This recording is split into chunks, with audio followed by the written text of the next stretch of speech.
God's miraculous plan revealed, 3 divine blessings for transforming faith. Discover now. In the 3rd year of Jehoiakim, Moses, a child of Hebrew descent, was raised in the opulence of Pharaoh's household. Plucked from the waters of the Nile, he was nurtured among the luxurious silks and the golden glories of Egypt, yet behind the grand palace walls, his heart ached for his people, languishing in chains of oppression. Day after day, he peered from his windows, seeing the labor and suffering of the Israelites, their cries like daggers piercing his soul. Moses was a man in conflict, embodying 2 worlds, the splendor of royalty and the painful reality of his kin.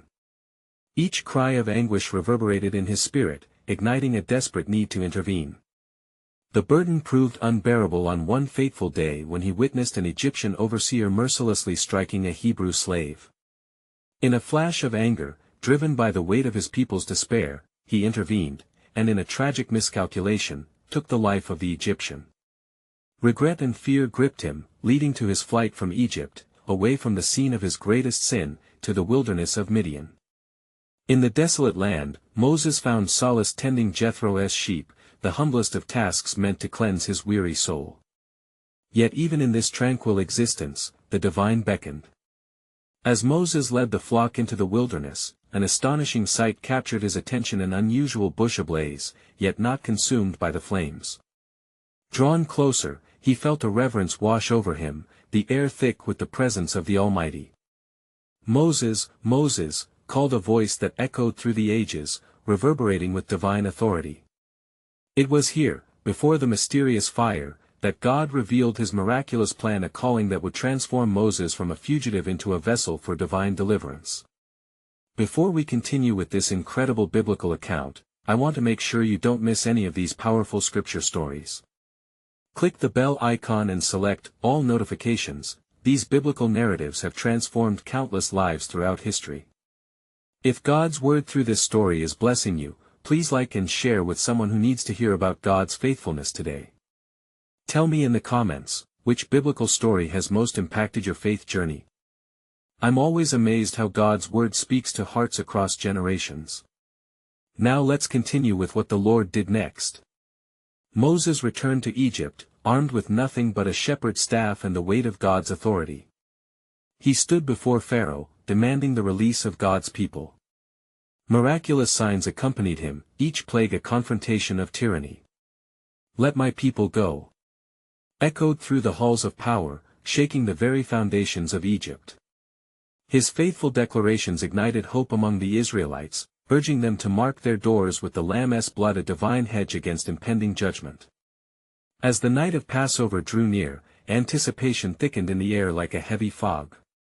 Moses delivered God's instructions to the trembling assembly of Israelites, each heart hungering for freedom. The tension mounted, the final plague approached, a harbinger of both judgment and liberation. The cries of Egypt darkened the night that followed, compelling Pharaoh to relent, granting the Israelites their long-awaited freedom. As dawn broke over the horizon, Moses led his people towards the Red Sea, a scene filled with the flickering hopes of the redeemed. They stood at the vast shoreline, fear gripping them as Pharaoh's army pursued, their past threatening to consume them. With faith ignited and eyes fixed on the horizon, they took their first steps onto dry ground, witnessing the miraculous separation of waters before them. The third blessing unfurled a profound epiphany of salvation, a passage carved out by divine intervention. As doubt dripped away, new faith surged within the hearts of the liberated. Yet lingering questions hovered: what lay beyond the sea? Would this promise of freedom endure? The story pauses here, crafting an atmosphere of divine mystery, deepening the hearts of those who follow, setting the stage for the unfolding of God's unwavering promises. And it came to pass, as the Israelites crossed the Red Sea, that a great fear fell upon them, for they beheld the walls of water rising high on either side, a divine spectacle reflecting the sovereignty of their God. The winds howled in fierce obedience, holding back the ocean depths, and the ground beneath their feet was dry as the desert sun. With hearts trembling and footsteps quickening, they traversed the path, glancing back to see the dust clouds of Pharaoh's chariots drawing near. Their voices mingled in a chorus of desperation and hope, prayers lingering on their lips: "O Lord, do not forsake us now." Their cries went forth as urgent pleas, echoing into the divine expanse. As soon as the last of them had crossed, Moses turned to face the shore once more, holding the staff aloft as the heavy weight of uncertainty loomed behind him. And the Lord spoke to Moses, instructing him to stretch his hand over the sea. In obedience, Moses lifted his staff, and the waters resumed their place, crashing down upon the Egyptians who followed in their fury, burying their pursuit beneath waves of divine judgment. The clamor of the horses, the rage of Pharaoh's heart, and the defiance of his men were swallowed by the depths, silenced forever by the decree of the Almighty. The Israelites stood upon the shores, breathless as they beheld the great deliverance of their Lord. "Who among the gods is like you, O Lord?" they exclaimed, their hearts resonating with a new song, a song of salvation and freedom. In that moment, Miriam the prophetess, sister of Aaron, took the timbrel in her hand and led the women with dancing and song, proclaiming, "Sing to the Lord, for he is highly exalted, both horse and rider he has hurled into the sea." The joy was uncontainable, a raw expression of gratitude to the one who had set them free. Yet amongst the jubilation, as they began their journey into the wilderness, doubts crept back into the hearts of some. They gazed at the vast unknown stretching before them, the desolation of the wilderness that lay ahead. Whispers of anxiety floated among them, "Will he provide for us? Can he sustain us in this barren land?" Moses, who had witnessed the fierce glory of God's hand, gathered his people, and spoke with conviction. "Fear not. Stand firm, and see the salvation of the Lord, which he will work for you today, for the Egyptians whom you see today, you shall never see again." His words stirred their spirits, reigniting the flame of faith within them. As they followed, the pillar of cloud by day and fire by night guided their steps, the very presence of God accompanied them, a constant reminder of his covenant faithfulness. Yet, they would soon encounter trials that would challenge their trust like never before. In the days that followed, they journeyed to Marah, only to find the waters bitter and undrinkable. The murmurs rose again.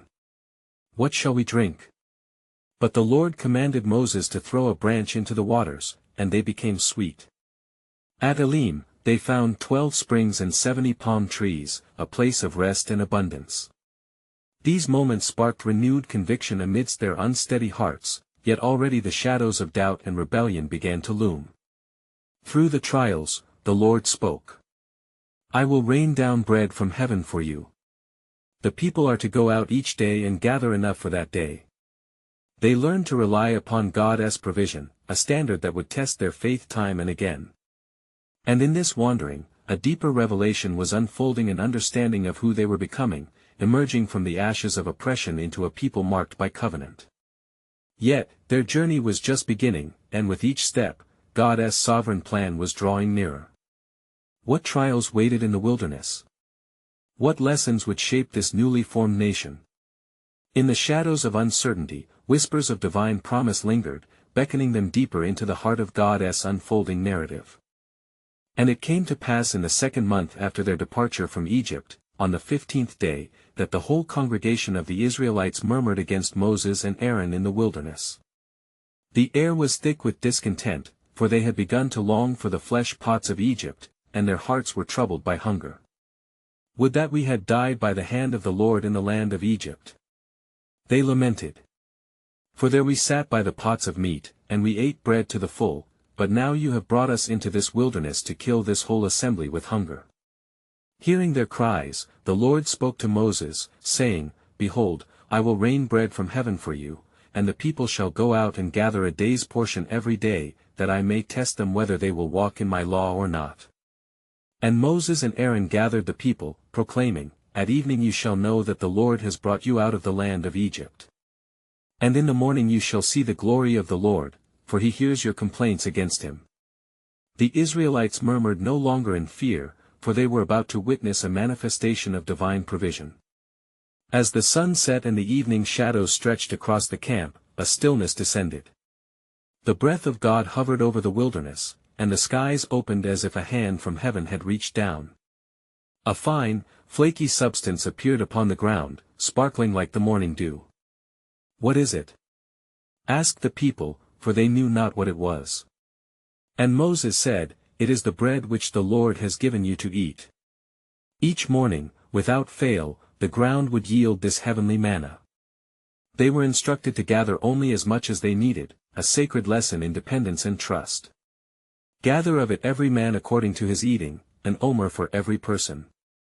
Thus, the Israelites learned to gather and share, remnants of God's bounty filling their baskets. Yet some did not heed the command and gathered more than was required, and when the sun grew warm, it melted away. Others, in their impatience, sought to keep some until the next morning, only to find that it had bred worms and become foul. "How long will you refuse to keep my commandments and my laws?" the Lord questioned through Moses. In this cycle of blessing, trial, and instruction, the Lord taught his people to depend upon him alone. Each day bore testimony to his faithfulness. Even on the sixth day, they would gather twice as much, for on the Sabbath, there would be none. And so, the Israelites journeyed onward, with the bread of heaven sustaining them, and their hearts gradually began to turn from complaint to praise. They learned to trust in the one who brought forth life from the barren ground and provided sustenance in the midst of desolation. Yet in the depths of their hearts, seeds of discontent remained. The wilderness tested them, revealing not only their hunger for bread but also their deeper hunger for God's presence and blessing. What more does he desire of us? Some wondered. And yet the Lord knew that each step through this wilderness was a step toward revealing the fullness of his covenant promise, a promise that would lead them to a land flowing with milk and honey. As the people camped at Sinai, the Lord prepared to unveil the fullness of his law and covenant. Would they embrace his commands in the same spirit that received his bread? Would they be transformed into a people of faith? In this sacred journey, a deeper mystery was woven, a promise yet to be fulfilled, that their identity as God's chosen would soon become clearer, but only through trials yet to come. For God's sovereign plan was set in motion, leading them not just to a physical land, but to the very heart of true worship and devotion. What would they learn, and how would they respond to the call of holiness? The story of transformation was only beginning, beckoning all to seek the deeper purpose of God's grace. And it came to pass, as the Israelites continued their journey through the wilderness, that they encamped at Rephidim, and there was no water for the people to drink. The thirst grew heavy upon them, and they gathered against Moses, saying, "Give us water that we may drink." Their voices rose, filled with desperation and reproach, for they tested the limits of their patience. Moses answered them, "Why do you contend with me? Why do you tempt the Lord?" But the people were parched, and their hearts were hardened. They remembered their former lives in Egypt, where they were nourished by earthly things and sought to return. "Is the Lord among us or not?" they demanded, their wavering faith evident amidst their grumbling. Then the Lord spoke to Moses, saying, "Go on before the people, and take with you some of the elders of Israel. Also, take in your hand the rod with which you struck the river, and go. Behold, I will stand before you there on the rock at Horeb, and you shall strike the rock, and water will come out of it, that the people may drink." And Moses did as the Lord commanded. He took the elders of Israel and, in the sight of the assembly, he struck the rock at Horeb with his rod. Instantly, water gushed forth, springing forth as if from the very depths of the earth, filling the parched soil and the hearts of the flock. The people drank, and their thirst was quenched, but their hearts were still troubled. But the place was called Massah and Meribah, because of the contention of the children of Israel, and because they tempted the Lord, saying, "Is the Lord among us or not?" Yet through this miracle, God revealed his unyielding presence and mercy in their midst. As they traveled onward, they came upon the Amalekites, who came out to fight against Israel. The darkness of hatred and strife stirred in their path. Moses said to Joshua, "Choose us some men and go out, fight with Amalek. Tomorrow, I will stand on the top of the hill with the rod of God in my hand." So Joshua did as Moses said, and fought with Amalek. And it came to pass that when Moses held up his hand, Israel prevailed, but when he let down his hand, Amalek prevailed. Aaron and Hur then took a stone and placed it under Moses, and he sat upon it. They held up his hands, one on one side and one on the other, so that his hands were steady until the going down of the sun. And Joshua defeated Amalek and the people with the edge of the sword. The Lord said to Moses, "Write this for a memorial in the book and recount it in the hearing of Joshua, that I will utterly blot out the remembrance of Amalek from under heaven." In the shadow of their victories and the provision of water, doubt still lingered among them. Will the Lord continue to fight for us? Will we endure the trials ahead? They pondered, as the scars of betrayal nestled deep within. The Lord knew their hearts, and with every trial, he sought to deepen their reliance upon him. With the conquests of Amalek, he revealed a glimpse of his divine plan unfolding. Each battle was not merely for survival, but shaping them into a holy nation, a people set apart. In the days to come, they would journey closer to Sinai, where the Lord desired to impart his covenant and establish his presence among them. Yet the journey was not just about the destination, it was about the transformation of their hearts. For God's sovereign hand was leading them towards a revelation that would not only deliver them from worldly oppression but ultimately deliver them into the abundance of his love and grace. But what awaited them at the foot of Sinai would challenge their understanding of his holiness and prepare them for a covenant that would forever alter their identity. Would they grasp the depths of his promises, or would the shadows of doubt lead them astray? The unfolding mystery of God's sovereign plan was about to be unveiled.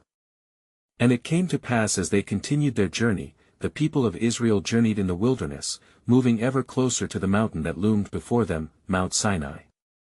The air was thick with anticipation and uncertainty as the cloud of the Lord guided their steps, moving before them as a pillar of cloud by day and a pillar of fire by night. In the stillness of the night, the Lord spoke to Moses, saying, "Prepare the people for the third day, for on the morning of the third day, I will come down upon Mount Sinai in the sight of all the people. You shall set bounds for the people all around, saying, Take heed to yourselves that you do not go up to the mountain or touch its base, whoever touches the mountain shall surely be put to death." Moses did as the Lord commanded, knowing the weight of the sanctity that was about to unfold. As the sun began to break upon the horizon, a great thunder erupted, shaking the ground and filling the air with the sound of a mighty tempest. The people trembled with fear and curiosity, feeling both the weight of their own smallness and the grandeur of the Lord. The whole mountain was wrapped in smoke, for the Lord descended upon it in fire, and the smoke ascended like the smoke of a furnace, and the whole mountain quaked greatly. Moses climbed to the top of the mountain, where the presence of the Lord was tangible, mighty. And the Lord spoke with a voice like thunder, gathering the people of Israel to hear his words. "I am the Lord your God, who brought you out of the land of Egypt, out of the house of bondage," he declared, and with each commandment that unfolded, the very air seemed alive with divine authority. "I shall have no other gods before me. You shall not make for yourself a carved image. You shall not take the name of the Lord your God in vain." Each command resonated within their hearts, cutting through the hardness of doubt, demanding their allegiance and refining their spirits. The people observed from a distance, their hearts gripped with awe and reverence. Many spoke to one another in hushed tones, "Who is this that speaks with such power? Can we truly follow him?" Yet deep within, they felt the call of the covenant, as the Lord was not merely issuing decrees, but offering relationship and identity. Moses returned to deliver the words of the Lord to the people, knowing well the weight of what was given. "These commandments are not burdens but promises of life," he said, his voice resolute. "For if we abide in them, we shall be a kingdom of priests and a holy nation." Trembling still, the people responded in unison, "All the words which the Lord has said, we will do." In that moment, a sacred bond was forged, tethering their hearts to the divine, anchoring their faith amidst trials yet to come. Yet as they stood at the threshold of their transformation, shadows danced around them, visions of the past lingered, whispering of distrust. Would they hold firm to their commitment when temptations arose? The Lord, in his foresight, knew their hearts and the fragility of their resolve. And as day broke over Mount Sinai, an even greater promise would be revealed, a promise of a covenant that would not only guide them but align their very existence with the heartbeat of divine love. But what deeper layers of his grace awaited discovery within the commandments? How would the unfolding of God's righteous standards enable them to walk differently than the nations around them? The tapestry of God's redemptive narrative was being woven, one thread at a time, patiently guiding his people to grasp the fullness of his sovereign plan. And it came to pass in the sight of all the people, as the sound of the Lord thundered from Mount Sinai, that the commandments were etched upon tablets of stone by the very finger of God. Moses stood there, awestruck, his heart racing as he recognized the gravity of what was entrusted to him. The commandments were not merely inscriptions, they were the very essence of God's covenant, destined to shape his people into a distinct nation set apart for his glory. As the echoes of the Lord's voice faded, Moses descended the mountain, the weight of the tablets heavy in his arms. The faces of the Israelites reflected a mixture of fear and wonder, their eyes wide with expectation as he approached. "Behold, the words of the Lord are given to us," Moses declared, holding the tablets high for all to see. "These are the commands of our God, to guide us, to lead us into the land of promise." Yet, even as he spoke, a murmuring arose among the people. Some felt the tremors of doubt, recalling their former lives of bondage. "Is this God not too great for us? Can we truly follow him without faltering?" They whispered. The shadows of their past threatened to obscure the light of the future God offered them. Moses, perceiving their unrest, set the tablets down, and he spoke with urgency, "Fear not. For the Lord your God is with you. He will fight for you, if only you trust and obey." His voice rang with conviction, reflecting the deep relationship he had built with the Almighty, one that revealed God's faithfulness as both a promise and a call to action. "Listen," Moses continued, "these commands shall be your way of life. They are meant to bind you to God and to one another, establishing you as a holy people." He could see the flickering spirits among them responding to the breath of God. Some stepped forward, hearts burning with eagerness for true belonging and identity, others held back, clinging to the remnants of a life they once knew. On the mountain, the Lord had instructed Moses concerning the significance of each commandment, illuminating their purpose beyond mere rules. "You shall honor your father and your mother, that your days may be long upon the land," the words echoed in his mind. These were not just directives, they were the means through which fidelity and community would flourish. As Moses imparted the instructions, he felt the quality of divine urgency rise within him. The people must choose to embrace the covenant actively. "Will you accept these words?" he pleaded. The crowd, tentatively yet resolutely, began to respond. "We will follow the commands of the Lord. He is our God." But within the depths of their hearts, Moses knew that soon doubts would creep in, veiling their sight with confusion. He recalled how, even amidst miracles, Israel had faltered. "Oh, Lord, grant them strength to hold fast. Teach them to trust you beyond sight." He aspired within, fervently praying for their steadfastness. As the sun dipped beneath the horizon, casting a golden hue across the mountain, a sacred stillness enveloped the people. They realized that these commands represented the pathway to freedom, a pathway that required continual faith and obedience. Yet, as they prepared to return to their tents, the Lord spoke to Moses once more, saying, "Know that I will establish a greater covenant through your obedience, one that will point the way to a deeper redemption. I have not revealed all that is hidden, but through these laws shall I prepare my people for a coming promise."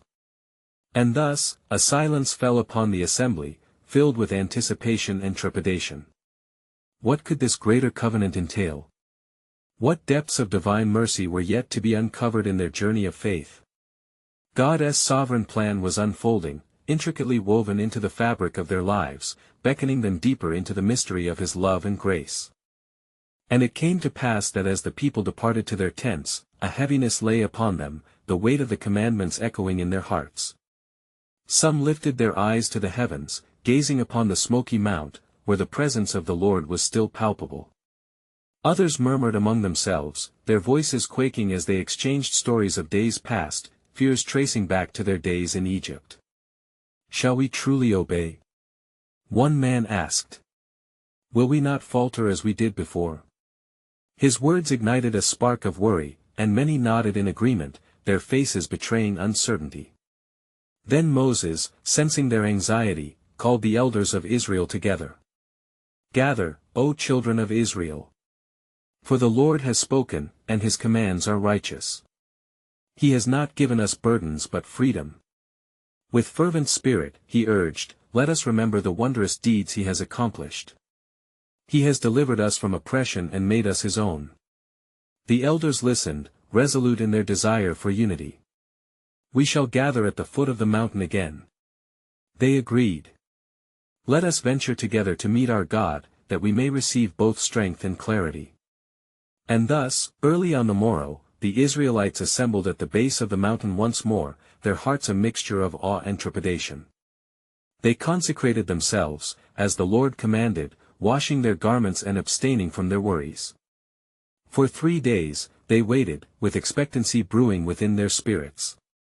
When the dawn of the 4th day broke, a thick cloud enveloped Mount Sinai, and a piercing trumpet blast echoed through the heavens. Fear gripped the hearts of the people as they beheld the mountain quaking. Thrones of fire illuminated the cloud, and a voice like thunder called forth, "Moses, come to me." With reverent haste, Moses ascended the mountain, courage fortified by communion with the divine. Arriving at the summit, he found the Lord enshrouded in glory, his presence overwhelming. "Moses," the Lord spoke, "I will give to you all the ordinances and laws which I desire my people to follow. Through these, they shall reflect my holiness among the nations." Then the Lord spoke again, revealing statutes concerning worship, justice, and community, each one an invitation into deeper intimacy with him.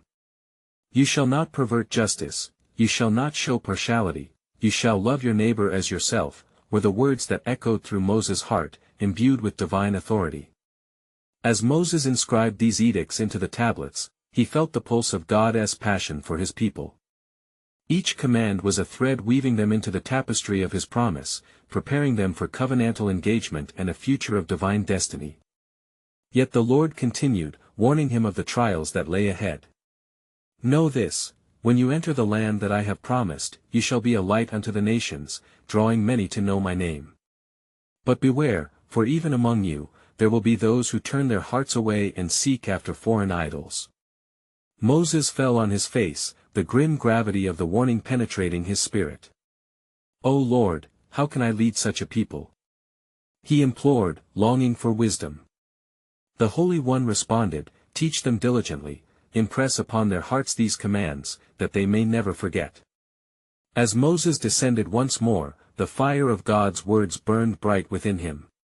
He approached the people, born anew with courage. "Hear me, O Israel. The Lord our God has set before us a path of life. Will you walk therein? Will you cling to the promise of a covenant that transcends generations?" The people stood with bated breath, for the gravity of his words resonated deep within. "Yes. We shall remember. We shall obey," they declared, hearts igniting with a collective fervor. Yet little did they know, lurking within the shadows, were threats, unseen rebellion stirring in hidden hearts as they yearned for familiarity over faithfulness. What awaited them on their journey? Would they endure, or would they falter before the very glory that called them forth? In that moment, amidst the vows of commitment, echoes of God's sovereign plan danced in the air. "I am the God who delivers, I am the God who saves, and through this covenant, a greater promise shall arise, a Redeemer who will grace the very earth that awaits its restoration." Thus, the journey of transformation began. What would unfold in the hearts of the Israelites would far exceed what they had imagined. The divine mystery beckoned, their story woven into the grand tapestry of hope that awaited fulfillment. And it came to pass that as the sun set upon the sacred mountain, the people of Israel found themselves gripped by an expectation that clawed at their hearts.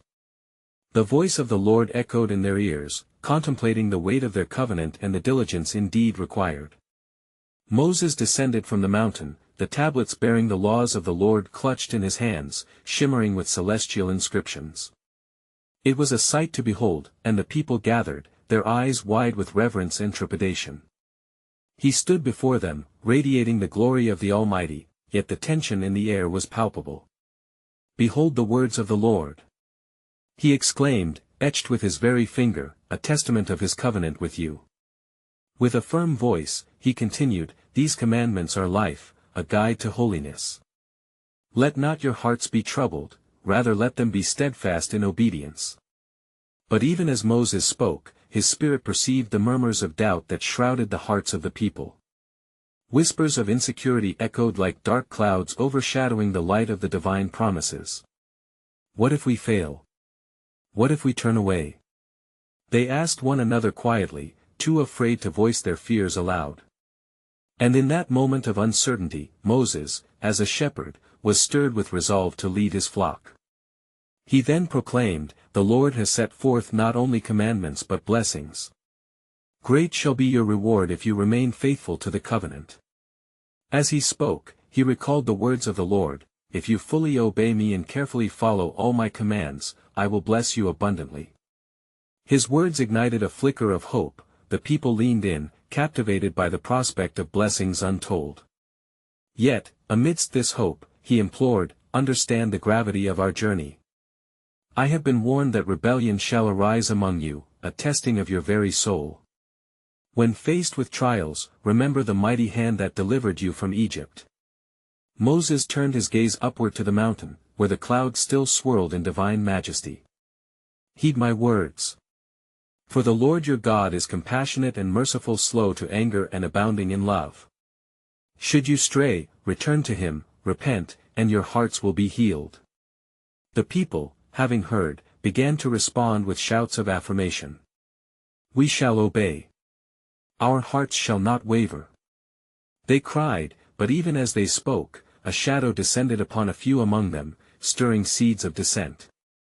Among the crowd was a group led by a man named Korah, who whispered to his companions of a great discontent. "Why should Moses lead us alone?" He murmured, "Is it not true that we are holy as well? Let us rise and challenge this order." His words took root as discontent began to festoon the hearts of the impressionable, tempting them to rebellion. Moses, unaware of the brewing turmoil, continued to teach the statutes given by the Lord, urging them to walk in righteousness, saying, "Remember the Sabbath, keep it holy, do not covet, honor your parents, for in this lies the foundation of community and order." As the days passed and the people wrestled with their choices, a profound weight settled upon Moses' heart, a reflection of the burdens he carried for the nation. In the quiet hours, he often sought the face of God, praying earnestly for the strength to shepherd them well. In these moments of communion, the Lord spoke gently to him. "Fear not, Moses. I shall not abandon my people, nor will I withdraw my covenant. Even now, I am weaving a story far greater than you can perceive." The essence of God as promised drew near, stitching together failed human hearts with divine grace. "Through trials, they shall be tested," the Lord continued, "but behold, a remnant shall remain steadfast. A blessing shall arise from their struggle, a Redeemer who shall bear their burdens and covenant with my people anew." Thus, the people of Israel stood at the precipice of a choice, shedding the weight of their past, or embracing the promise of their future. Little did they know, their path would not just forge the identity of a nation, but resonate through the annals of history. As God's sovereign plan unfolded, leading to a day yet unseen. What awaited them was not merely the land of their inheritance, but a revelation of grace that would echo beyond their time, drawing hearts to him from every tribe and nation. And it came to pass that as the days turned towards a new moon, the hearts of the people began to tremble under the weight of Korah's whispered rebellion. For he gathered the strong and the influential, saying, "Why do we submit to the authority of one man? We are a people called by the same God. Let us claim our rightful place among the leaders." The tension sparkled like a storm hovering just above the land, the very air seemed thick with discontent. Dissent grew like thorns among the wheat, choking the faith of many, while the remnant that clung to Moses began to question their resolve. Would they rise against the appointed leader of the Lord? Moses, sensing the turning of the tide, fell to his knees in the presence of God. "O Lord," he cried, "these are your people. What shall I do in this hour of trial? Give me wisdom to lead them, lest they stray into darkness." And the Lord spoke to Moses, profound and clear, "Gather the leaders of the tribes, for a day of reckoning is upon you. Let Korah and those who stand with him present themselves before me, and I shall reveal who is truly chosen."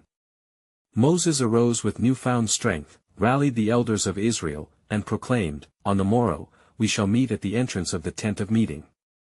Bring your censers, and let the Lord decide who he has chosen."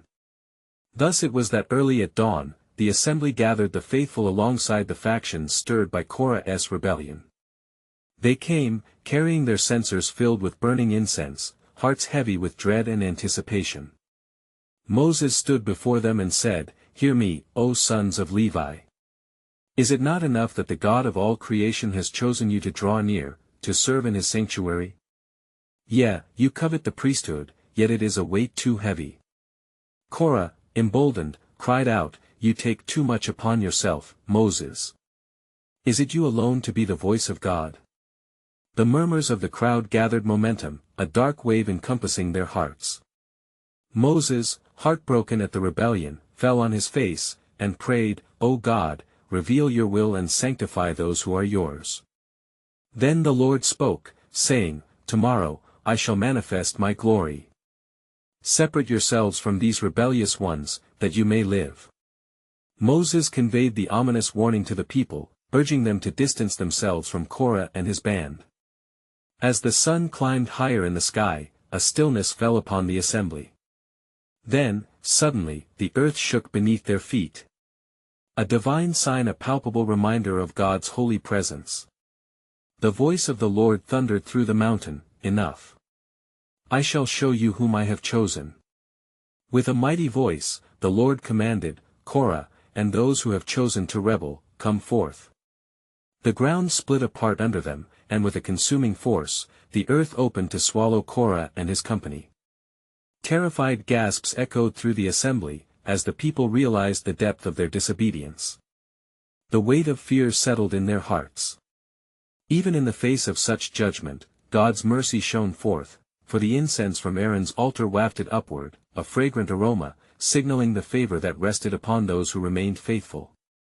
Moses then commanded Aaron to take the censer filled with holy fire and deliver atonement for the people, for a plague had begun to spread among them due to their murmuring against the Lord.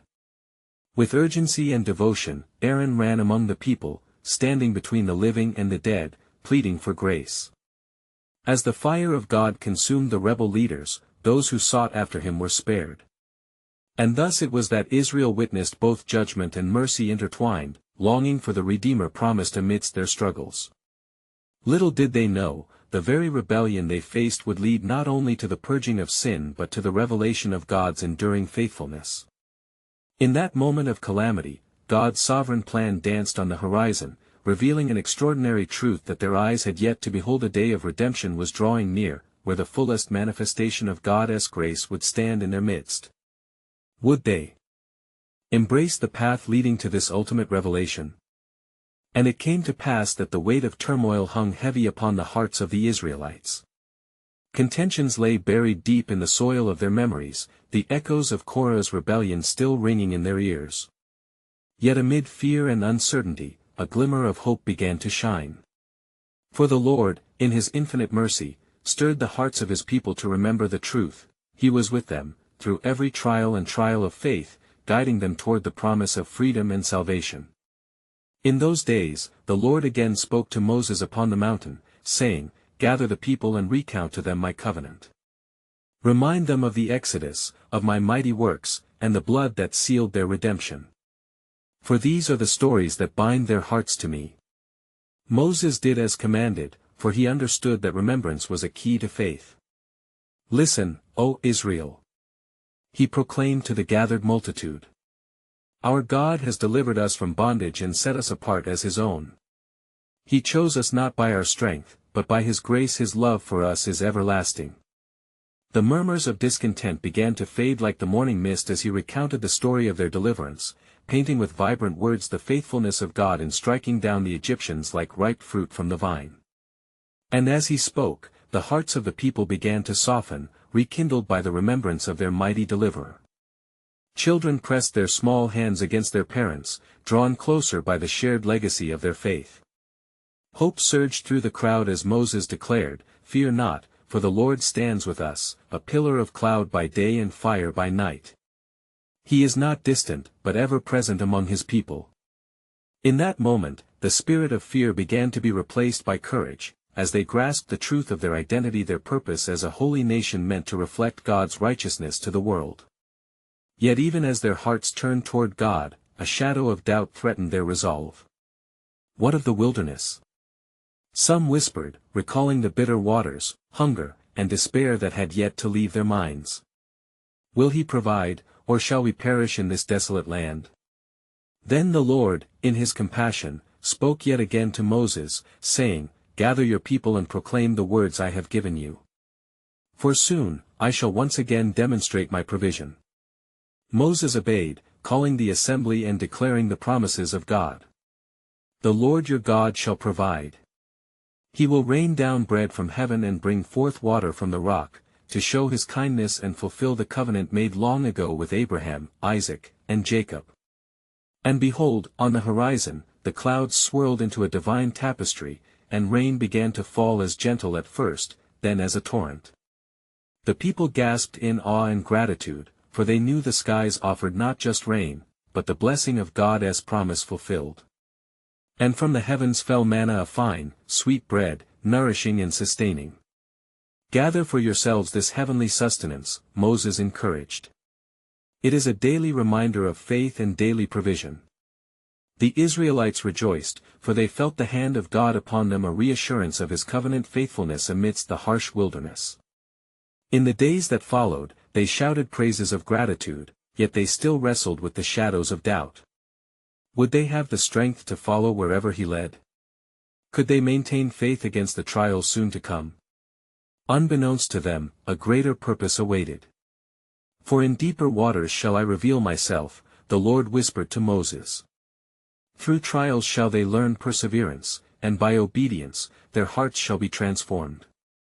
Each step shall bring them closer to their identity as my chosen people, a remnant of true worship. As they journeyed onward, the commandments etched in stone now loomed in their consciousness, a call to holiness and community. Witnessing miracles by day and night, they marveled at God's providence, yet struggled against the fervor of lingering rebellion. Shall we turn to idols? A voice questioned. But again, Moses proclaimed, No. Our God is a jealous God, there is no other. He is the one who brings life and salvation, who parts the seas for our deliverance. And in that echoing reminder, the Israelites resolved, as one body, we will not forget. We shall walk in the light of his truth. Their covenant became the lifeblood of their faith, a binding promise that sustained them through the wilderness until they could one day enter the land of milk and honey. As footsteps fell against the sandy paths of their journey, they began to see the deeper fulfillment of God's sovereign plan. This wilderness is not merely a wasteland, Moses encouraged, but a place of divine exchange, where we trade our unbelief for faith, our discontent for gratitude, and where the stone hearts begin to soften like clay in the hands of the potter. The Israelites, though often stumbling, began to understand their narrative, a people bound in trials yet sustained by grace, a reflection of a forthcoming Redeemer who would come not just to save them from their temporal struggles but for eternal salvation. And it came to pass that as they gathered together, the hearts of the people ignited with a fervor for truth and embraced their identity as a holy nation. And Moses, filled with holy reverence, declared before them, The Lord is our God, and we are his people. Each trial shall lead us deeper into his embrace, toward a promise that transcends these sands. Hope surged, a promise unbroken. With every step through the wilderness, they drew closer not only to the land he had given them but to the heart of God himself, unfurling the threads of faith, intertwining their lives in the tapestry of his sovereign grace.